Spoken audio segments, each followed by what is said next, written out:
ہادیو رہنما ہمارے علماء، ہو کبھی درپیش جو کوئی مسئلہ، پوچھ لیں حاضر ہوں ہم ان کی بارگاہ۔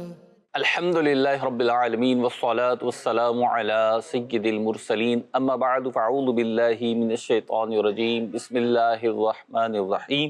الصلاة والسلام علیک یا رسول اللہ، الصلاة والسلام علیک یا حبیب اللہ، الصلاة والسلام علیک یا نبی اللہ وعلی آلک وصحابک یا نور اللہ۔ مدنی چینل کے ناظرین، الحمدللہ پروگرام دارالافتاء اہل سنت کے ساتھ حاضر ہیں۔ ہمارے ساتھ موجود ہیں مفتی محمد حسان عطاری مدظ اللہ العالی۔ نبی پاک صلی اللہ تعالی علیہ وسلم پر درود پاک پڑھنے کے حوالے سے بے شمار احادیث کریمہ ہیں۔ ایک حدیث پاک میں نبی رحمت شفیع امت صلی اللہ تعالی علیہ وسلم درود پاک کی برکت بیان فرماتے ہیں کہ جب تم کوئی چیز بھول جاؤ تو مجھ پر درود پاک پڑھو، انشاءاللہ یاد آ جائے گی۔ صلو علی الحبیب صلی اللہ علی محمد صلی اللہ تعالی علیہ وسلم۔ انشاءاللہ سوال کے ساتھ مفتی صاحب کی بارگاہ میں حاضر ہوتے ہیں اور پہلا سوال شامل سلسلہ کرتے ہیں۔ جی، میرا نام سید شجاع علی ہے۔ مفتی صاحب سے سوال یہ ہے کہ نمازی رکوع اور سجود میں امام صاحب سے تسبیحات پڑھ سکتا ہے؟ اس کے بارے میں تھوڑی رہنمائی فرما دیجیے۔ بسم اللہ الرحمن الرحیم۔ جی بالکل، اصل میں نمازی کو جو منع کیا گیا ہے وہ صرف اور صرف امام کے پیچھے قرات کرنے سے منع کیا گیا ہے کہ وہ امام کے پیچھے قرات نہیں کرے گا، اس میں وہ خاموش رہے گا۔ باقی اس کے علاوہ رکوع اور سجود کے اندر وہ تسبیحات پڑھ سکتا ہے، بلکہ وہ پڑھے گا، اس کے لیے پڑھنا بھی سنت مبارکہ ہے، اس نے بھی اسے پڑھنا ہے۔ اسی طرح تحیات بھی اس نے پڑھنی ہے، اور جب درود ابراہیمی پڑھنے کا وقت ہو تو اسے بھی اس نے پڑھنا ہے۔ دعائے قنوت جو پڑھی جائے گی تو وہ بھی اس نے پڑھنی ہے، بلکہ جتنی بھی تکبیریں جن کو تکبیرات انتقالات کہتے ہیں، ایک تو تکبیر تحریمہ ہوتی ہے جیسے نماز شروع ہوتی ہے وہ، اور پھر اس کے علاوہ جو ایک رکن سے دوسرے رکن میں جانے کے لیے جیسے کھڑے ہیں آپ قیام میں ہیں، اس سے رکوع میں جا رہے ہیں، رکوع سے کھڑے ہو رہے ہیں، اس سے سجدے میں جا رہے ہیں، تو ان تمام کی جو تکبیرات ہوتی ہیں وہ تکبیرات انتقالات کہلاتی ہیں، تو یہ بھی آپ پڑھیں گے۔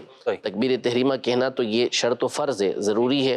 اور اسی طرح جب سلام پھیرنے کا وقت آئے گا تو سلام جب امام پھیریں گے تو آپ نے بھی السلام علیکم کہنا ہے۔ یہ چیزیں سنت بھی ہیں اور بعض چیزیں واجب ہیں، اور تکبیر تحریمہ کہنا یہ مقتدی کے لیے بھی فرض ہے، شرط ہے، اس کے بغیر نماز ان کی شروع نہیں ہوگی۔ ٹھیک ہے مصطفیٰ، انہوں نے یہ کہا کہ اگر امام سے زیادہ تسبیحات کہہ لے، یعنی امام رکوع میں یا سجود کی جو تسبیحات ہیں وہ 3 دفعہ یا 5 دفعہ اگر کہہ رہا ہے اور کسی طریقے سے ان کو پتہ چل گیا یا امام صاحب نے ہی بتا دیا کہ جی میں اتنی بار کہتا ہوں، تو اب اگر مقتدی ان سے زیادہ تسبیحات کہہ لے؟ صحیح ہے، یہ چلیں آپ نے اضافہ خود کر دیا اس کا کہ ان کو پتہ چل گیا یا امام صاحب نے بتا دیا۔ عام طور پہ امام صاحب بتاتے نہیں ہیں اور پتہ چلنا بھی مشکل کام ہوتا ہے، ہاں سوائے یہ کہ مائک کا ایسا سینسیٹیو ہو کہ جس کے ذریعے سے آواز پہنچ رہی ہو۔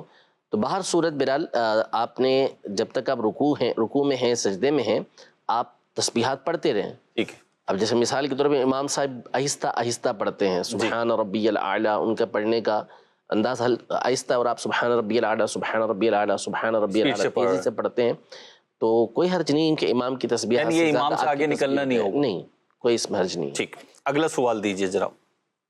جی میرا نام شوکت ہے، میں ضلع چکوال سے عرض کر رہا ہوں۔ جی سوال سر یہ ہے کہ میری مسز جو ہے وہ عمرے کے لیے جانا چاہتی ہیں، دروشی ان کی اسلامی بہنوں کے ساتھ جانا چاہتی ہیں، تو میں تو جا نہیں سکتا، افورڈ نہیں کر سکتا ہوں، تو کیا میں اگر اپنی بیوی کو اجازت دے دوں عمرے کے لیے تو ان کا عمرہ قبول ہو جائے گا؟ کیا اسلام ہمیں اجازت دیتا ہے اس بات کی؟ جی مفتی صاحب، اگر تو ان کے ساتھ کوئی محرم ہے، جیسے ان کے بھائی ہیں، ان کے بیٹے ہیں، یا ان کے والد ہیں، چچا ہیں، ماموں ہیں، جو محرم کہلاتے ہیں، جن کے ساتھ سفر جائز ہوتا ہے، یعنی جو جن سے ان کی ہمیشہ کے لیے شادی حرام ہے، جیسے کچھ رشتے میں نے ذکر کیے، اگر ان میں سے کوئی ان کے ساتھ جا رہا ہے تو اس صورت میں تو شوہر اجازت دے سکتا ہے، جبکہ ان کی حفاظت ہو سکتی ہو اور وہ ارکان وہاں جا کے ان کے ساتھ ادا کر لیں گی، تو حرج نہیں ہے۔ لیکن اگر کوئی محرم جانے والا ہے ہی نہیں ساتھ، تو پھر اس صورت میں اس سے جانے کی بھی اجازت نہیں ہوگی، شوہر اجازت دے گا تو وہ بھی گناہ گار ہوگا۔ تو یوں ان کا عمرے پر جانا یہ درست نہیں ہوگا کہ بغیر محرم کے سفر کرنا، جو شرعی سفر ہوتا ہے اسے اختیار کرنا جائز نہیں ہوتا۔ اور شرعی سفر سے مراد یہ ہے کہ 92 کلومیٹر یا بعض روایت کے مطابق 30 کلومیٹر اور کچھ فاصلہ مزید، ٹھیک ہے، تو اتنا فاصلہ بھی ہو تو بھی فقہاء کرام نے اس سے منع کیا کہ وہ بغیر محرم کے سفر نہیں کر سکتی. اور صرف عمرے کے ساتھ نہیں ہے بلکہ ہر سفر کا یہ معاملہ ہے کہ شہر سے وہ جا رہی ہے اور اتنا فاصلہ وہ کرنا چاہتی ہے طے، تو اس کے لیے ضروری ہے کہ اس کے ساتھ محرم ہونا چاہیے. تو بہرحال جو انہوں نے پوچھا ہے کہ ان کے ساتھ خواتین ہیں، مرد گویا کہ نہیں ہے، وہ مرد کے جو ان کا محرم ہو، تو اس صورت میں یہ ان کو اجازت نہیں دے سکتے. اجازت دیں گے تو اس صورت میں یہ بھی گناہ گار ہوں گے. یہ مفتی صاحب ویسے تو انہوں نے کہا کہ افورڈ نہیں کر سکتے، تو اس سے تو یہی لگ رہا ہے کہ مالی معاملات ہیں، لیکن اگر نابالغ بچہ ہو ساتھ تو پھر اجازت ہوگی؟ نابالغ بچہ دیکھیں اگر تو ایسا ہے کہ جو بالغ ہونے کے قریب ہے، جس کو ہمارے یہاں مراہق کہتے ہیں، ٹھیک ہے، تو بالکل قریب ہے بالغ ہونے کے، اور ایسا ہے کہ اس سے حفاظت ہو سکتی ہے اس کے ٹھیک ہے. ذریعے، تو پھر اس صورت میں اس کے ساتھ فقہاء کرام نے سفر کرنے کی اجازت دی ہے، ورنہ اس کے ساتھ بھی سفر کرنے کی اجازت نہیں. لیکن اس سے مراد بھی ان کا محرم ہے، ٹھیک، نہ محرم نہیں ہے مراد. صحیح. اگلی کال دیجیے. یار میرا نام ہے بندہ شاہ بلاول سے بول رہا. مفتی احسان صاحب سے سوال ہے کہ عشر کے جو پیسے ہیں، جو رشتے دار ہیں، قریبی یا بھائی ہیں، مزدوری بھی کرتے لیکن اخراجات پورے نہیں ہوتے، تو کیا ان کو عشر دے سکتے ہیں؟ برائے مہربانی رہنمائی فرما دیجیے. جی مفتی صاحب. عشر کے جو مصارف ہیں جن کو عشر دیا جا سکتا ہے وہ وہی ہیں جن کو زکوٰۃ دی جا سکتی ہے. صحیح. تو اگر قریبی محارم وہ ہیں کہ جن کے اوپر زکوٰۃ لگ سکتی ہے تو اس صورت میں آپ ان کو عشر دے سکتے ہیں، اور اگر وہ رشتہ دار ایسے نہیں ہیں کہ جن کو زکوٰۃ لگ سکے تو پھر انہیں نہیں دے سکتے. اپنے والد صاحب کو، والدہ کو، اسی طرح ان والدین کے والدین کو نہیں دے سکتے، اپنی اولاد کو نہیں دے سکتے، میاں بیوی ایک دوسرے کو نہیں دے سکتے. باقی اس کے علاوہ رشتہ داروں کو دیتے ہیں اور وہ زکوٰۃ کے مستحق ہیں، ان کو زکوٰۃ لگ جاتی ہے تو پھر ان کو عشر بھی دیا جا سکتا ہے. ٹھیک ہے. مفتی صاحب ایک سوال ہے ہمارے پاس کہ آن لائن بزنس کرنا کیسا ہے؟ اب انہوں نے کمپنی کا نام لیا ہے کہ ایک کمپنی کے ساتھ لوگ بزنس کرتے ہیں، یہ حلال ہے یا حرام ہے، یہ پوچھا. دیکھیں آن لائن بزنس کی بہت ساری صورتیں ہیں، اور آج کل تو یہ کاروبار کا ایک بہت بڑا ذریعہ بنا ہوا ہے. اور آن لائن یعنی مختلف ویب سائٹس اس کی بنی ہوئی ہیں، مشہور و معروف ویب سائٹس ہیں جن کے اوپر کاروبار ہوتے ہیں. تو اب وہ کس طرح سے کاروبار کر رہے ہیں یہ تو ساری ڈیٹیل یہ بتائیں گے، تو اس کے بعد ہم انہیں بتا سکیں گے کہ یہ کاروبار ان کا کرنا درست ہے یا نہیں ہے. بہت بار ایسا ہوتا ہے جس کو ہمیں ڈراپ شپنگ بولتے ہیں، جی. کہ اس میں مال اپنے ہاتھ میں ہوتا ہی نہیں ہے، قبضے میں ہوتا ہی نہیں ہے، اور اسے بیچتے ہیں اور جو ڈیل ہوتی ہے اسے بھی ڈن کر دیتے ہیں، اور بعض اوقات آن لائن پیمنٹ ہو بھی جاتی ہے. اب قبضے میں آئے بغیر اس چیز کو بیچ دیتے ہیں اور پھر اس کے آگے اس کو ڈیلیور کرتے ہیں، تو یہ چیز ناجائز ہو جاتی ہے. اور بعض شرطیں ہوتی ہیں، صورتیں ہوتی ہیں کہ جو ناجائز ہیں. تو اب آپ کس انداز میں کام کر رہے ہیں، جب آپ اس کی ڈیٹیل ہمیں دیں گے تو پھر ہم آپ کو بتا سکیں گے کہ آپ کا کام یہ شرعاً جائز ہے یا نہیں. یعنی سر میں بھی پوسیبل کہ اگر یہ اپنے شرائط بتاتے ہیں، اپنے جو بھی ضابطے انہوں نے طے کیے ہوئے ہیں بزنس کے آن لائن کے، وہ بتاتے ہیں تو پاسبل ہے کہ وہ جائز بھی ہو؟ جی بالکل. یعنی ایسا تو نہیں ہے کہ ناجائز ہی ہوں، ساری صورتیں جائز صورتیں بھی ہیں، اور ہم بتاتے بھی ہیں بہت سارے طریقے. یعنی جب ہمیں بتایا جاتا ہے کہ یہ طریقہ کار ہے تو اس میں سے جو غلط چیزیں ہوتی ہیں کہ اسے آپ ہٹا کے یوں کر لیں، اگرچہ کہ بعض اوقات وہ کرنا مشکل ہوتا ہے، اس لیے کہ جو جس کمیونٹی کے ساتھ یہ کام کر رہے ہوتے ہیں، جس طرح کے افراد اس کام کے اندر ہوتے ہیں، ان کا عمومی طور پر جو شرائط ہیں دینی طور پر ان پر عمل کرنے کا ذہن ہوتا نہیں ہے. لیکن جس کا ذہن ہوتا ہے تو پھر وہ یہ کام کر سکتا ہے، جبکہ اپنا اس کا ذہن بنا ہوا ہو کہ میں نے شریعت مطہرہ کے مطابق کام کرنا ہے. ٹھیک ہے. اگلے میسج کی طرف بڑھ رہے ہیں. مفتی صاحب ایک سوال ہے کہ وضو میں گردن پہ مسح کرنے کا کیا حکم ہے، اور گردن کے کس حصے پہ مسح کرنا منع ہے؟ دیکھیں ایک تو ہوتا ہے گلا، ٹھیک ہے، جو یہ سامنے کا حصہ ہے، ٹھیک ہے، اس پر تو مسح کرنا منع ہے، اس کی اجازت نہیں. باقی اس کے علاوہ اس کو رقبہ بولتے ہیں، پیچھے جو گردن ہوتی ہے یہ والا حصہ، بال سے نیچے والا حصہ جو گردن کا حصہ کہلاتا ہے. ویسے تو گردن ہمارے یہاں پوری اسی کو بھی بول دیتے ہیں، اگلا حصہ جو ہوتا ہے وہ یہ گلا کہلاتا ہے. کسی کا گلا دبا دیا، یہ اگلا حصہ ہی دبانا کہتے ہیں. پیچھے سے تو اس کی گدی پہ تھپڑ مارا، یہ چپت لگائی، یہ اس طرح کے الفاظ استعمال ہوتے ہیں. تو یہ جو پچھلا حصہ ہے اس پر مسح کرنا چاہیے، یہ مستحب ہے، سنت مستحبہ، اس کے اوپر عمل کرنا چاہیے. باقی یہ کہ اگلے حصے پر مسح کرنا یہ نہیں چاہیے، اس سے منع فرمائے. ٹھیک ہے. مرد اور عورت دونوں کے لیے یہ حکم؟ سب کے لیے. ٹھیک ہے. کال دیجیے. جی میرا نام محمد راشد اختاری ہے، میں نئی کراچی سے بات کر رہا ہوں۔ میرا مفتی صاحب سے یہ سوال ہے کہ کیا صف کے بیچ میں بھی کرسی رکھ کے نماز پڑھی جا سکتی ہے یا صف کے آخر میں ہی کرسی رکھنا پڑے گی؟ جزاک اللہ خیرہ۔ اس میں جس وقت صف بن رہی ہے اس وقت کی ہم سچویشن کو دیکھیں گے، اس وقت کی حالت کو دیکھیں گے کہ کیا ہے۔ اب مثال کے طور پر آدھی صف ہوئی ہے، جماعت کھڑی ہو رہی ہے، آدھی صف ہوئی ہے اور لوگ موجود نہیں ہیں، کوئی وضو کر رہا ہے، کوئی آ رہا ہے، اور یہ شخص یہاں پر جماعت میں شامل ہونا چاہتا ہے کہ جو کرسی پہ بیٹھ کر نماز پڑھتا ہے، تو اب اس کے لیے حکم یہ ہے کہ وہ وہیں سے جہاں صف ختم ہو رہی ہے اسی جگہ پر وہ کرسی لگا کر بیٹھ جائے گا، پھر لوگ آتے جائیں اس کے برابر میں بھلے کھڑے ہوتے چلے جائیں، اس میں کوئی حرج نہیں۔ لیکن جب صف بن رہی تھی اس وقت مثال کے طور پر صف پوری تھی اور اب اس کو دونوں طرح کا اختیار تھا کہ درمیان میں بھی بیٹھ سکتا ہے اور کونے میں بھی بیٹھ سکتا ہے، تو اب اس کے لیے بہتر جو طریقہ کار ہے وہ یہ ہے کہ کونے کے اندر بیٹھے، صحیح کہ اب کوئی مسئلہ نہیں ہوگا، صف ٹوٹے گی بھی نہیں، صف میں خلا بھی نہیں رہے گا، تو یہ کونے میں جا کے بیٹھے۔ جبکہ پہلی والی صورت کے اندر چونکہ اگر یہ کونے میں بیٹھتا تو یہ دونوں کے درمیان میں خلا ہو جاتا، فاصلہ ہو جاتا، تو اس لیے اس کو حکم یہ ہوا کہ اب یہ یہاں پر آ کے بیٹھ جائے جہاں پر صف کا اختتام ہو رہا ہے۔ لیکن دوسری صورت اس میں چونکہ صف ویسی پوری ہو رہی ہے اور اب یہ جو درمیان میں شخص بیٹھا ہے تو اس کے لیے بہتر یہ ہے کہ وہ کرسی کونے ہی کے اندر لگا کر بیٹھے۔ صحیح۔ آپ نے نیو کراچی سے کال کی ہے، نیو کراچی میں بھی ہمارا دارالفتہ اہل سنت الحمدللہ فیض مدینہ مسجد میں، وہاں پہ جمعرات کو دعوت اسلامی کا ہفتہ واری اجتماع بھی ہوتا ہے، تو اجتماع میں شرکت کیجیے، اور جب کوئی شرعی مسائل ہوں تو موقع بموقع دارالفتہ اہل سنت بھی آپ حاضر ہو سکتے ہیں، آپ کے قریب ہی میں ہے۔ مختلف ایک سوال ہے ہمارے پاس، علی نواز صاحب ہیں لاڑکانہ سے، اور سوال کر رہے ہیں کہ ہم جو کلمہ پڑھتے ہیں اس میں محمد رسول اللہ آتا ہے تو ہم مسلمان ہیں، تو جو پچھلی امتیں تھیں نبی کریم صلی اللہ علیہ وسلم کے آمد سے پہلے وہ بھی مسلمان کہلاتی ہیں، تو کیا وہ بھی یہی کلمہ پڑھتی تھیں؟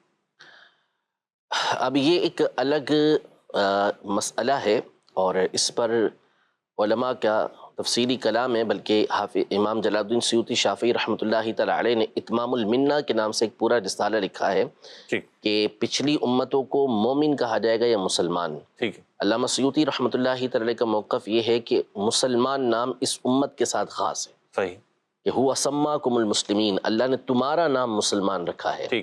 پچھلی امتوں کو ایمان والا کہا جاتا ہے یا ان کے نبی علیہ السلام کے ساتھ ملا کے ان کا ذکر ہوتا ہے تو پھر ان کے لیے مسلمان کا لفظ استعمال ہوتا ہے۔ بہرحال یہ ایک الگ چیپٹر ہے، لیکن جس نبی علیہ السلام کے تبلیغ کے دائرے کے اندر آئے گا، یعنی اس زمانے میں جو آیا کہ نبی علیہ السلام پچھلے دور میں نبی پاک صلی اللہ علیہ وسلم سے پہلے ایک مخصوص بستی کی طرف، مخصوص قوم کی طرف بھیجے جاتے تھے، اور ان کی تبلیغ کا دائرہ بھی وہیں ہوا کرتا تھا کہ انہوں نے ان کے اوپر تبلیغ کرنی ہے، تو جس کی طرف وہ نبی بنا کر بھیجے گئے تھے ان پر یہ لازم تھا کہ ان کے اوپر ایمان لے کر آتے، کہ اللہ کی وحدانیت وہ تو ہر نبی کی پہلی دعوت ہوتی تھی کہ وہ اللہ کی وحدانیت کی طرف بلاتے تھے، اور پھر دوسرا یہ کہ وہ اپنی نبوت کی طرف بلایا کرتے تھے، تو وہ اللہ پر ایمان لانے کے ساتھ ساتھ ان کی نبوت پر ایمان لانا بھی ان کے لیے ضروری ہوا کرتا تھا۔ وہ ان کے ظاہر ہے کہ اپنی زبان کے الفاظ ہوتے ہوں گے، ظاہر ہے کہ اس زمانے کے اندر ہر جگہ پر عربی نہیں ہوا کرتی تھی، کہیں سریانی تو کہیں عبرانی، کہیں کوئی اور زبان، تو وہ بس اصل یہ ہے کہ وہ اس نبی علیہ السلام پر ایمان لے کر آئے جو ان کی طرف نبی بنا کر بھیجے گئے، اپنے نبی کے اوپر ایمان لے آئے، ان کی تصدیقات کر دی۔ جب نبی پاک صلی اللہ تعالیٰ علیہ وآلہ وسلم کی بعثت ہو گئی، آپ علیہ السلام کو بھیجا گیا، تو اب اس کے بعد اگر اس زمانے کے اندر جیسے موجود بھی تھے، یہود موجود تھے، عیسائی موجود تھے، تو اب ان کے اوپر لازم ہو گیا تھا کہ وہ نبی پاک صلی اللہ علیہ وسلم پر ایمان لے کر آئے، اور ایسے بہت سارے تھے کہ جو نبی پاک صلی اللہ تعالیٰ علیہ وآلہ وسلم پر ایمان لے کر آئے، جیسے عبداللہ بن سلام رضی اللہ تعالیٰ عنہ، یہ جنتی صحابی ہیں، ان کے لیے باقاعدہ جنت کی بشارت نبی پاک صلی اللہ تعالیٰ علیہ وسلم نے عطا فرمائی ہے، تو ان کو یہ ہو گئے، ان کے علاوہ اور ہو گئے، تو یہ حضرات وہ تھے کہ جن پر لازم تھا کہ جب نبی پاک صلی اللہ تعالیٰ علیہ وسلم کی بعثت ہو گئی تو اب اس کے بعد آپ علیہ السلام پر ہی ایمان لانا یہ ضروری ہو گیا۔ ٹھیک، اگلی کال دیجیے۔ میرا مفتی صاحب کی بارگاہ میں یہ سوال ہے، کیا ہم تفسیر القرآن صراط الجنان کتاب کو خود گھر بیٹھ کر پڑھ سکتے ہیں یا کسی مولوی صاحب سے پڑھائی جائے؟ جی مفتی صاحب، اگر آپ کی اردو بہتر ہے، اچھی پڑھ سکتے ہیں، تو بہرحال سے آپ گھر بیٹھ کر پڑھ تو سکتے ہیں، اس میں کوئی حرج نہیں، کیونکہ آسان انداز میں ہی یہ لکھی ہوئی تفسیر ہے، جی۔ عوام الناس کے لیے یہ تفسیر لکھی گئی ہے، تو اسے اگر آپ گھر بیٹھ کر پڑھتے ہیں اور سمجھنے کی آپ صلاحیت رکھتے ہیں تو انشاءاللہ پڑھ لیں گے۔ لیکن ظاہر ہے کہ اگر آپ اسے کسی مفتی صاحب سے، کسی عالم صاحب سے پڑھتے ہیں تو زیادہ بہتر ہوگا کہ کسی مقام پر آپ اٹکتے ہیں، سمجھتے نہیں ہیں اور وہ آپ کو سمجھا دیتے ہیں، تو یہ بہت اچھا ہے کہ اگر آپ کو کوئی اتنا پڑھانے والا، سمجھانے والا، سکھانے والا مل جاتا ہے تو یہ تو آپ کے لیے نعمت ہے۔ ٹھیک، یعنی بہتر کنڈیشن تو یہی ہے کہ اعلیٰ سے اعلیٰ کی طرف جائیں، لیکن بہرحال خود بھی پڑھ سکتے ہیں۔ دعوت اسلامی کے زہر اہتمام الحمدللہ دعوت اسلامی کے 12 دینی کاموں میں ایک دینی کام تفسیر سننے سنانے کا حلقہ بھی ہے، جو کہ فجر کی نماز کے بعد عموماً جن مساجد میں درس فضائل سنت ہوتا ہے، دعوت اسلامی کی ایکٹیویٹیز ہیں، تو وہاں پہ تفسیر قرآن سننے سنانے کا حلقہ بھی ہوتا ہے، اور یہ تفسیر قرآن سننے سنانے کا حلقہ صراط الجنان ہی سے ہوتا ہے۔ تو آپ فجر کی نماز باجماعت مسجد میں ادا کریں، اس حلقے میں بھی شرکت کریں، انشاءاللہ تفسیر بھی سننے کو ملے گی، اللہ نے چاہا تو صبح کی برکتیں بھی ملیں گی، نماز بھی مل جائے گی اور اچھی صحبت بھی ملے گی۔ مفتی صاحب سوال ہے ہمارے پاس کہ شکار کرنا کیسا ہے؟ دیکھیں، ایک ہے شکار کرنا اور ایک ہے شکار کھیلنا۔ ٹھیک ہے، شکار کھیلنے کی تو اجازت نہیں ہے، ہمارے یہاں عمومی طور پہ لوگ شکار کھیلتے ہیں۔ ٹھیک ہے، یعنی فیلڈ سے ہٹ کے جو لوگ کرتے ہیں۔ شکار کرنا یہ ہوتا ہے کہ بندے کو کھانے کی ضرورت ہے، ٹھیک ہے، اور وہ کھانے کے لیے شکار کر رہا ہے یا کاروبار کرتا ہے، جیسے مچھلیوں کا کاروبار ہوتا ہے، بعض پرندوں کا کاروبار ہوتا ہے، تو اب وہ اس کے لیے اس کو شکار کرتے ہیں، تو شریعت مطہرہ نے اس کی اجازت دی کہ ٹھیک ہے کہ جو یہ چیزیں ہیں یہ انسان کے نفع کے لیے بنائی گئی ہیں، انسان اس کے ذریعے سے نفع حاصل کرے۔ لیکن ایک ہے کہ مقصد کوئی نہیں ہے، صرف اور صرف تفریح کے لیے ان جانوروں کا شکار کیا جاتا ہے، تو اس کی شریعت مطہرہ اجازت نہیں دیتی۔ جیسے اس کی مثال امام اہل سنت اعلیٰ حضرت الشاہ امام محمد رضا خان فاضل بریلوی رحمۃ اللہ تعالی علیہ نے اس انداز میں سمجھائی کہ کوئی شخص جو ہے مچھلیاں پکڑنے کے لیے گیا، اب اس کو کوئی کہتا ہے کہ تو کیوں پکڑ رہا ہے؟ وہ کہتا ہے میں کھانے کے لیے پکڑ رہا ہوں۔ اسے کہتے ہیں کہ بھائی تجھے کھانے کے لیے چاہیے، ہم تجھے بازار سے لے کے دے دیتے ہیں، یہ بازار سے تمہیں مچھلی مل رہی ہے جی، اور اس کو کوئی پرابلم بھی نہیں ہے اس کو لینے کے اندر، لیکن وہ کہتے ہیں نہیں، میں تو اس کے لیے سارا دن جو ہے وہ ڈوری ڈال کے رکھوں گا۔ وہ کہتے ہیں پکڑ کے کھانے کا جو مزہ ہے وہ آپ کو کیا پتا؟ وہ ٹھیک ہے، اگر اس بندے کو آسمان سے اتری ہے تو ایک الگ بات ہے، اس نے بھی پکڑ کے آپ کو ہی دی ہے، پکڑے بغیر تو اس کو بھی نہیں ملی۔ اب جو ظاہر سی بات ہے کہ چھین کر تو وہ دے نہیں رہا، وہ بھی آپ کو پکڑی ہوئی مچھلی ہی دے رہا ہے، تو اس کا سیدھا مطلب یہ ہوا کہ یہ جو پکڑنے کے لیے آپ نے اپنا وقت لگایا، آپ کا مقصد مچھلی کھانا نہیں تھا، آپ کا مقصد جو ہے یہ تفریح تھا، اور تفریحاً جانور کو مارنے کی یہ شرعاً اجازت نہیں ہے۔ ٹھیک، بیٹھے بیٹھے کہے کہ مجھے یوں مچھلی کو پتھر مار کے مارنے میں بڑا مزہ آتا ہے، جا کے لگے گا کوئی مچھلی مرے گی مجھے بڑا مزہ آئے گا، تو آپ کے مزے کے لیے مخلوق کو مارنے کی اجازت نہیں۔ آپ کو ضرورت ہے، آپ کاروبار کرتے ہیں، آپ کھانا چاہ رہے ہیں اور اس وقت آپ کو اسی ذریعے سے یہ چیز حاصل ہو رہی ہے، تو پھر آپ اسے حاصل کریں، کیونکہ یہ کہنے والے کم کہتے ہیں۔ ایسے افراد وہ ہوتے ہیں کہ ان کے پاس ٹائم بھی بہت ہوتا ہے اور پیسے بھی بہت ہوتے ہیں۔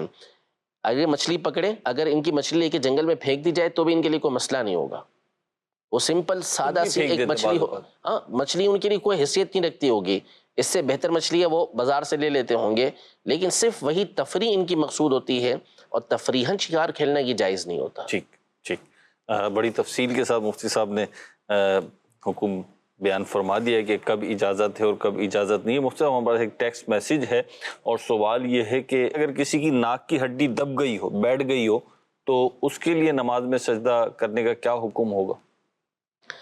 نماز میں جو پیشانی ہے اسے لگانا ضروری ہے، فرض ہے۔ اب ناک کی جو ہڈی ہے اسے لگانا بھی یہ واجب ہے، ضروری ہے۔ اگر تو واقعی کسی کو تکلیف ہے، جیسے زخم کسی کو ہو گیا ہے یا یہ صورت کہ ہڈی دب گئی ہے اندر، اور اب اس کو لگانا اس کے لیے ممکن ہی نہیں رہا کہ وہ لگائے تو لگتی نہیں ہے، ٹھیک ہے، ایسی حالت اس کی ہو گئی ہے، تو ظاہر ہے کہ پھر وہ معذور ہے، تو اس کے اوپر اس کو لگانے کا حکم نہیں ہوگا۔ لیکن اب صرف دبنے کی بنیاد پر یہ ناک کی ہڈی زمین پر دب نہیں سکے گی، یہ دیکھنا پڑے گا کہ کیسے نہیں دبتی۔ دبانا چاہے تو اسے دبا سکتے ہیں، ہاں دبنے کی وجہ سے تکلیف شدید ہوتی ہے کہ اب وہ دبائے گا تو اس کو بہت زیادہ تکلیف ہوگی جو قابل برداشت نہیں، تو پھر یہ معذور ہو جائیں گے۔ تو شریعت مطہرہ یہاں ان کو اجازت دے گی اس کی کہ یہ جس قدر ممکن ہو اس قدر اس کو ٹچ کریں اور نماز کو پورا کریں۔ انسائڈ کرو مفتی صاحب شاید اتنا دیکھا نہیں ہے کبھی، انسائڈ کرو کہ ایسے دبی ہوئی ہو کہ وہ یہ حصہ زمین پہ نہ لگ سکے۔ اگلی کال شامل سلسلہ کر رہے ہیں، جی جناب۔ مفتی صاحب سے سوال یہ ہے میرا کہ طلاق دینے کے لیے بولنا ضروری ہے یا فارم پہ سائن کر دینا یہ کافی ہے؟ جہاں لکھا ہوا تھا کہ میں نے آپ طلاق دی اس کے سامنے سائن کر دیے، یہ کافی ہے یا منہ سے زبان سے کہنا ضروری ہے طلاق کے لیے؟ جی مفتی صاحب۔ طلاق کے لیے زبان سے کہنا ضروری نہیں ہے، اگر لکھ کر بھی طلاق دی یا جانتے بوجھتے کہ اس میں طلاق لکھی ہوئی ہے اس پر سائن بھی کیے تو اس صورت میں طلاق تو ہو جائے گی۔ یہ جنرل جواب ہے جو میں نے دیا ہے، باقی ان کے ساتھ پیش کیا آیا ہے، یہ تو جب دارالفتہ میں میاں بیوی آئیں گے، پیپرز لے کر آئیں گے تو اس کو دیکھ کر ہی ہم اس کا جواب دے سکیں گے، ورنہ بہرحال طلاق کے لیے بولنا ضروری نہیں، لکھ کر بھی اور لکھے ہوئے پر سائن کرنے سے بھی طلاق ہو سکتی ہے۔ ٹھیک ہے مفتی صاحب، یہ آپ نے حکم بیان فرمایا، میں چاہوں گا یہاں پہ ایک یہ بھی ارشاد فرما دے کہ جیسے کہ ہم نے دیکھا ہے دارالفتہ اہل سنت کا بھی انداز دیکھا ہے کہ طلاق کے مسائل ہوتے ہیں تو اسے ویسے تو ہر مسئلے کو سیریس لیا جاتا ہے، لیکن طلاق کے مسائل بھی کیونکہ دو افراد کے مابین ہوتے ہیں تو اس کو بہت سنجیدگی سے لیتے ہیں، انہیں بلاتے ہیں، کافی تفتیش کے بعد حکم بیان کرتے ہیں۔ تو سوال پوچھنے والوں کو بھی، اور بعض اوقات یوں ہوتا ہے محلوں میں علاقوں میں بعض نیم خواندہ افراد ہوتے ہیں وہ اپنی طرف سے جوابات دے رہے ہوتے ہیں، ان کو کیا نصیحت فرمائیں گے آپ؟ اصل میں دیکھیں مسئلہ یہ ہے، ایک بات تو کہ جو حدیث پاک میں یوں ہے کہ بدترین شخص وہ ہے کہ جو لوگوں کی دنیا کے لیے اپنی آخرت کو خراب کر دے، اللہ اکبر، لوگوں کی دنیا بہتر کرنے کے لیے اپنی آخرت کو برباد کر دے۔ تو ایسے افراد عمومی طور پر وہ ہوتے ہیں کہ جو اپنے آپ کو لوگوں کا ہمدرد سمجھ رہے ہوتے ہیں، اور اس ہمدردی کے اندر وہ اس طرح کے فیصلے کر رہے ہوتے ہیں کہ جو شریعت مطہرہ کے بالکل خلاف ہوتے ہیں۔ تو ان کو ڈرنا چاہیے کہ یہ لوگوں کی بھلائی کا سوچ رہے ہیں تو بھلائی اسی صورت میں ہو سکتی ہے جبکہ شریعت مطہرہ کے مطابق ہوگی۔ اللہ جل شانہ نے جس چیز کو جس انداز کے اندر حلال کیا ہے وہ اسی صورت میں حلال ہو سکتی ہے کہ جو اللہ تبارک و تعالیٰ کی مقرر کردہ حلال کی شرائط کے مطابق ہوگی۔ اب اللہ نہ کرے آپ بتا دیں کہ بھی طلاق نہیں ہوئی، اور علمی اعتبار سے جب وہ کسی کو سامنے پیش کیا جائے کہ جو ماہر مفتی ہے تو وہ بتائے گا کہ اس میں تو کوئی شبہ ہے ہی نہیں طلاق ہونے کے حوالے سے، وہ 3 طلاقیں ہو چکی ہیں، تو اس کا سیدھا مطلب یہ ہوا کہ آپ نے ایک حرام کو حلال کر دیا، اور ساری زندگی آپ نے حرام کام کے لیے ان لوگوں کو مبتلا کر دیا جس کا وبال آپ کے اوپر بھی آئے گا۔ اور بالفرض آپ فیصلہ کر دیتے ہیں کہ طلاق ہو گئی، لیکن پیچیدگیاں ہوتی ہیں، بعض اوقات جب کسی ماہر مفتی کے سامنے اسے پیش کیا جاتا ہے تو ہو سکتا ہے کہ طلاق نہ ہوئی ہو۔ ٹھیک، اب آپ نے ایک حلال چیز کو حرام کر ڈالا، تو اس لیے یہ ساری زندگی کے حلال و حرام اور اس کے اوپر نسلوں کے حلال اور حرام ہونے کے مسائل جو ہے وہ ہوتے ہیں، ان کا دار و مدار ہوتا ہے، اس لیے بالکل بھی اس کے اندر تو جرأت کرنی ہی نہیں چاہیے، یہ ہر عالم کا کام بھی نہیں ہوتا، اور یہ ون سائڈ بھی نہیں ہوتا، اور بعض اوقات تو وہ لوگ آ کے مسائل پوچھتے ہیں کہ جو تھرڈ پرسن ہوتے ہیں، تھرڈ پارٹی آتی ہے وہ یہ بات کر رہے ہوتے ہیں، یہ بالکل طریقہ کار ٹھیک نہیں ہے۔ جب بھی کوئی ایسا میٹر ہو تو اس کے لیے ایک تو کوشش یہ ہونی چاہیے کہ ایسے افراد کے پاس جائیں کہ جو اس کے ماہر ہوں، وہ آپ کو صحیح طریقے سے سن کر آپ کا جواب دے سکیں، پھر اس پر آپ کسی کو دباؤ میں نہ لائیں۔ بعض اوقات یہ ہوتا ہے کہ وہ دباؤ ڈالتے ہیں، بچوں کو لے کر آئیں گے اور ایسی کنڈیشن بنائیں گے کہ کوئی نہ کوئی تو اس میں راہ ہوگی، کوئی نہ کوئی تو اس میں راہ ہوگی۔ دیکھیں آپ جب کسی مفتی کے پاس آئے نا تو اس مفتی نے آپ کو کوئی یہ نہیں بتانا کہ یہ میری طرف سے ایسا ہے، ٹھیک ہے، کوئی بھی مسئلہ ہو شرعی اعتبار سے، نماز کا ہو، روزے کا ہو، زکوٰۃ کا ہو، حج کا ہو، نکاح کا ہو، طلاق کا ہو، آپ ایک مفتی صاحب کے پاس جب آتے ہیں تو وہ مفتی کو اپنی رائے نہیں بتاتا، ٹھیک ہے، میں آپ اس سے یہ پوچھ رہے ہیں کہ میرے بارے میں اللہ اور اس کے رسول کیا فرماتے ہیں، صحیح، ان کی شریعت میرے بارے میں کیا کہہ رہی ہوتی ہے، تو وہ مفتی اپنی رائے نہیں بلکہ اللہ اور اس کے رسول کی جو شریعت ہوتی ہے اس کے اصول کے مطابق آپ کو حکم بیان کر رہا ہوتا ہے، وہ رو رعایت نہیں کر سکتا، وہ آپ کے چہرے کو دیکھ کر، آپ کے انداز کو دیکھ کر، آپ کے رونے کو دیکھ کر فیصلہ کر دے گا تو بھی آپ کو کوئی فائدہ ہوگا نہیں، ٹھیک ہے، کیونکہ مفتی جو ہے وہ نمائندے کے طور پہ بیان کر رہا ہوتا ہے. اصل تو جو کسی چیز کو حلال و حرام کرنے والی ذات ہے وہ تو اللہ پاک کی ہے، اللہ کے حکم سے اس کے رسول کریم صلی اللہ علیہ وسلم کی ہے. تو جو علماء ہیں وہ وہی باتیں بیان کرتے ہیں کہ جو ان کے اصولوں سے نکلی ہوئی ہوتی ہیں، وہ اپنے طور پہ کچھ بیان نہیں کرتے. صحیح. تو بہرحال یہ اس لیے عرض کر دیا کہ بعض اوقات یہی کیفیت ہوتی ہے، مفتی صاحب نے بیان کی کہ بس یہ چاہ رہے ہوتے ہیں کہ یوں ہو جائے، تو وہ نہیں ہو رہا. تو جو شریعت کا حکم ہے ہم نے تو اسی کے پیچھے چلنا ہے، انشاءاللہ اسی میں کسی نہ کسی صورت ہمیں راحت ملے گی. نیکسٹ کالر شامل کرتے ہیں، کال لیتے ہیں. جی جناب. مفتی صاحب کی بارگاہ میں یہ عرض ہے کہ آپ کے سامنے جو کتاب رکھی ہے وہ کون سی ہے، اس کا اگر تعارف آپ ارشاد فرما دیں. جزاک اللہ خیرہ. مفتی صاحب یہ بھی بتا دیں کہ آپ کے ساتھ کتاب لازمی ہوتی ہے، مطلب میرا تو مشاہدہ یہی ہے، آپ کو جب بھی دیکھا ہے تو کتاب ہوتی ہے، کیا آپ کو وقت ملتا نہیں ہے، سفر میں پڑھتے ہیں آپ، کیا وجہ؟ کتاب تو دیکھیں یہ الگ ایک فن ہے تراجم کا، جس کو علماء کے حالات پر مشتمل یہ کتاب ہے. امام شمس الدین، آپ نے تو تراجم فرمایا. تراجم یعنی تراجم کا ایک مطلب حالات زندگی ہوتا ہے. ترجمہ ایک تو ٹرانسلیٹ کو بولتے ہیں، دوسرا ترجمے کا مطلب حالات زندگی ہوتا ہے، بایوگرافی. تو یہ اس پر جو ہے، ہاں بایوگرافی جو ہوتی ہے اس پر مشتمل ایک بہت بڑی کتاب ہے جو کئی جلدوں پر ہے. اس کی جلد ہے سیر اعلام النبلاء. یہ امام شمس الدین محمد ابن احمد ابن عثمان الذہبی رحمۃ اللہ تعالی علیہ، جن کا سن وفات 748 ہجری ہے، ان کی لکھی ہوئی یہ کتاب ہے. تو اس کی یہ 15ویں جلد میرے سامنے ہے. تو میں کوشش کرتا ہوں آتے جاتے، جیسے ابھی میں یہاں آیا تو کوشش کی کہ آتے ہوئے کچھ نہ کچھ پڑھ لوں. وقت ہمارا تو بہرحال ہے ہی عام طور پہ انہی چیزوں کے لیے، پڑھنے پڑھانے ہی کی فیلڈ ہے، تو عمومی طور پر تعلق انہی کے ساتھ رہتا ہے. تو مجھ سے اگر دیکھنے والے، آپ کے چاہنے والے بھی کتاب یہ پڑھنا چاہیں تو پڑھ لیں گے، مل جائے گی؟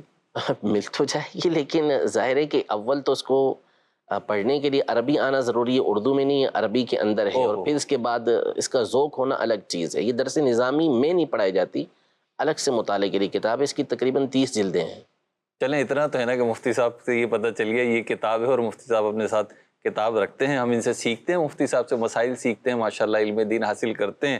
تو مفتی صاحب کی ادا کو بھی ادا کر لیں. ویسے علماء کا، کافی علماء کا یہ معمول رہا ہے کہ اپنے ساتھ کتاب رکھتے ہیں. تو مفتی صاحب کم از کم کوئی 2-3 کتابیں بتا دیں ہمارے ناظرین کو جو آپ کے چاہنے والے ہیں. آپ کتاب رکھتے ہیں، آپ کی اتباع میں وہ بھی کتاب رکھنی چاہیے. بہت ساری کتابیں ہو سکتی ہیں، اور اس حوالے سے میرا تو یعنی ایک مشورہ یہی ہے کہ مکتبۃ المدینہ حقیقتاً یہ ایک نعمت ہے اس حوالے سے، جو مطالعے کا ذوق رکھتے ہیں.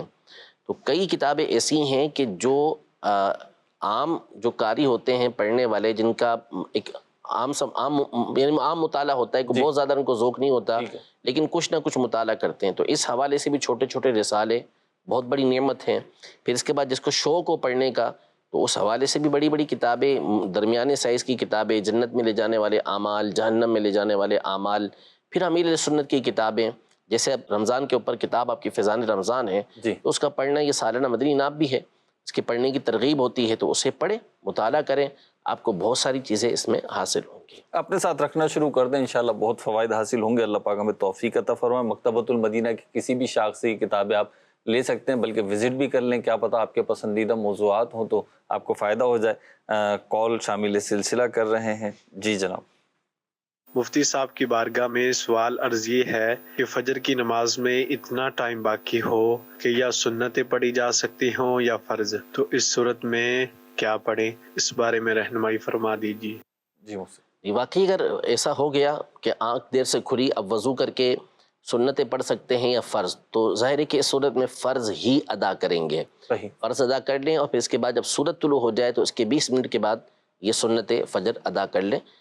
زہوائے کبریٰ سے پہلے، جس کو ہمارے عام طور پہ زوال کا وقت کہا جاتا ہے، اس سے پہلے اگر یہ سنتیں آپ پڑھنا چاہتے ہیں تو ان کو ادا کر لیجیے. ٹھیک ہے. مجھ سے ایک سوال ہے کہ نفلی روزے کی نیت تھی، رات میں کھانا کھا لیا تھا اسی نیت سے، اور آنکھ لگ گئی، پھر فجر کے بعد نیت کی نفلی روزے کی، تو نفلی روزہ ہو جائے گا یا نہیں؟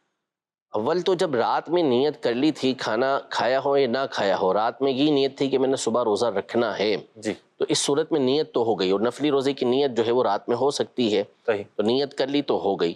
اب صبح آنکھ کھلی اور سحری کا وقت ختم ہو چکا تھا، تو اس صورت میں روزے سے تو آپ ویسے ہی ہیں۔ ہاں اگر کسی شخص نے رات میں روزے کی نیت نہیں کی تھی، اب وہ فجر کے وقت میں اس کی آنکھ کھلی یا فجر پڑھ کے بھی وہ سو گیا اور اس کی دیر سے آنکھ کھلی، تو اب ضحوہ کبریٰ کا جو وقت ہے، زوال کا وقت، اس سے پہلے اگر اس نے جان بوجھ کے کچھ کھایا پیا نہیں ہے، روزہ توڑنے والا کوئی کام اس نے کیا نہیں ہے، جان بوجھ کے ایسا کوئی کام نہیں کیا، تو اس صورت میں وہ یہ نیت کر سکتا ہے کہ میں صبح سے روزے سے ہوں، تو یوں اس کی نفلی روزے کی نیت بھی ہو جائے گی۔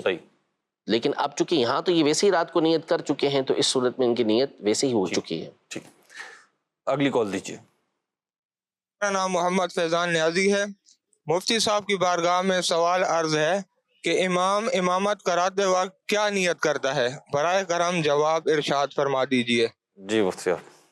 امام نیت تو اسی نماز کی کرے گا جو وہ پڑھا رہا ہے، جی، تو اپنی تو وہ نیت یہی کرے گا کہ میں جو 4 رکعت فرض ظہر پڑھ رہا ہوں یا عصر پڑھ رہا ہوں یا عشاء پڑھ رہا ہوں، اور جیسے عام نیت کی جاتی ہے۔ البتہ جو پیچھے نماز پڑھنے والے ہیں، جی، عام طور پر ان کی نیت کرنا امام کے لیے ضروری نہیں ہے کہ امام یہ نیت کرے کہ میرے پیچھے جو ہے میں ان کی بھی نیت کرتا ہوں کہ یہ میرے پیچھے نماز ادا کر رہے ہیں، میری اقتداء کر رہے ہیں، ان کا امام بن رہا ہوں۔ ہاں، یہ نیت ضروری نہیں اس کے لیے، لیکن ثواب اس کو اسی صورت میں ملے گا جبکہ وہ یہ نیت کرے گا کہ میرے پیچھے یہ جو نماز پڑھ رہے ہیں ان کی بھی میں نیت کرتا ہوں، پیچھے میرے حاضر و غائب مقتدی۔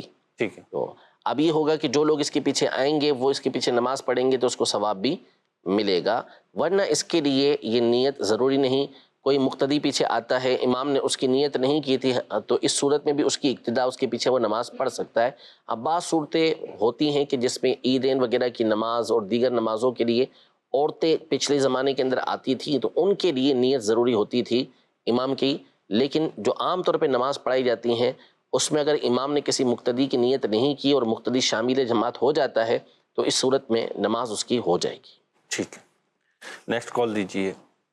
ابھی جس طرح موسم ہے، سورج جو ہے پنجاب میں وہ نہیں نظر آ رہا دھند کی وجہ سے، تو عموماً جو ہے کچھ لوگ نماز جو ہے اذان ہونے سے پہلے ادا کر لیتے ہیں، اور اذان جو ہے وہ پھر بعد میں ہو رہی ہوتی ہیں۔ ظہر کی بھی بات کر رہا ہوں، عصر کی بھی۔ جی مفتی صاحب، اذان سے پہلے نماز پڑھ لیتے ہیں۔ اصل میں اب ہمارے دور کے اندر تو یہ مشکل کام ہے، یہ پچھلے دور کے اندر تو ایسا ہوتا تھا، پریشانی ہوتی تھی، لیکن اب تو جو نظام ہے گھڑیوں کے ذریعے سب پتہ ہوتا ہے کہ نماز کا ٹائم کیا ہے، ساری چیزیں مقرر ہیں کہ یہ ٹائم نماز کا اس وقت میں ہوا اور بعد میں ہوا۔ جیسے خود بخاری شریف کی روایت موجود ہے، صحابہ کرام علیہ رضوان کے دور میں ایسا ہوا تھا کہ سورج بادل چھائے ہوئے تھے، تو جس کی وجہ سے یہ سمجھا گیا کہ شاید سورج ڈوب گیا ہے تو افطار کر لیا گیا، لیکن پھر بعد میں بادل چھٹ گئے اور سورج نکل آیا، سامنے نظر آ گیا۔ جی، تو یہ اس طرح پچھلے دور کے اندر ہوتا تھا، لیکن ہمارے دور کے اندر تو یہ سارا نظام کمپیوٹرائز مرتب ہے، گھڑیاں ہمارے سامنے موجود ہیں جس کے ذریعے پتہ چل جاتا ہے۔ تو اب وہاں پر بھی ممکن ہے کہ بعض ایسے علاقے ہوں کہ جس میں اس طرح کا معاملہ پیش آ گیا ہو، ورنہ عمومی طور پر تو گھروں کے اندر مسجدوں کے اندر کیلنڈر ہوتے ہیں جس کے ذریعے سے پتہ ہوتا ہے کہ کب اذان ہونی ہے اور کب اس کے بعد نماز پڑھنی ہے۔ لیکن اگر کسی شخص نے اذان سے پہلے نماز ادا کر لی تو اس کی نماز تو ادا ہو جائے گی، اور لیکن بہرحال جو اذان کی سنت ہے وہ بھی رہ جائے گی، اور بعض صورتوں میں جو اس کے اوپر جماعت واجب ہوتی ہے وہ اس نے چھوڑی تو پھر اس کے احکام اس کے لیے الگ ہوں گے۔ ٹھیک ہے، ایک اپلیکیشن ہے بہت کام کی، اسمارٹ فون آج کل سب کے پاس ہیں، دعوت اسلامی ڈیجیٹل پلے اسٹور سے ڈاؤن لوڈ کر لیں تو دعوت اسلامی کی تمام اپلیکیشن جو ہیں وہ آپ کو نظر آئیں گی۔ بالخصوص یہ جو میں اس وقت دکھا رہا ہوں آپ کو، پریئر ٹائم اپلیکیشن ہے دعوت اسلامی کی، الحمدللہ آپ پاکستان میں دنیا بھر کے مختلف مقامات کے اس کے ذریعے سے نماز کے اوقات معلوم کر سکتے ہیں، ظہر، عصر، مغرب، عشاء، فجر، اسی طریقے سے ضحوہ کبریٰ وغیرہ اس میں لکھا ہوا آ جائے گا۔ اپنی لوکیشن کے مطابق سیٹ کریں گے تو ایگزیکٹ جس جگہ پر آپ ہیں، کراچی میں ہیں، لاہور میں ہیں، پنڈی میں ہیں، پشاور میں ہیں، جہاں پر بھی ہیں آپ، تو انشاءاللہ آپ کو آپ کے موبائل میں ہوگا، انشاءاللہ آسانی رہے گی، نماز کے اوقات کی پابندی رہے گی۔ اللہ پاک ہمیں عمل کی توفیق عطا فرمائے۔ مفتی صاحب کا بہت شکر گزار ہوں، تشریف لاتے ہی ہیں، میں آج آیا ہوں لیکن مفتی صاحب اللہ پاک آپ کو برکت عطا فرمائے، نظر بس سے محفوظ فرمائے، آپ کے ذریعے سے ہم علم دین سیکھتے ہیں، ہم آپ کو دعا دے سکتے ہیں، آپ بھی ہمارے ناظرین کے لیے دعا فرما دیں، اللہ پاک ہم سب کو حج و عمرے کی سعادت نصیب فرمائے، ایمان پہ خاتمہ فرمائے۔ صلو علی الحبیب صلی اللہ علی محمد صلی اللہ علیہ وسلم۔ ہادی و رہنما ہمارے علماء، ہو کبھی درپیش جو کوئی مسئلہ، پوچھ لیں حاضر ہوں ہم ان کی بارگاہ.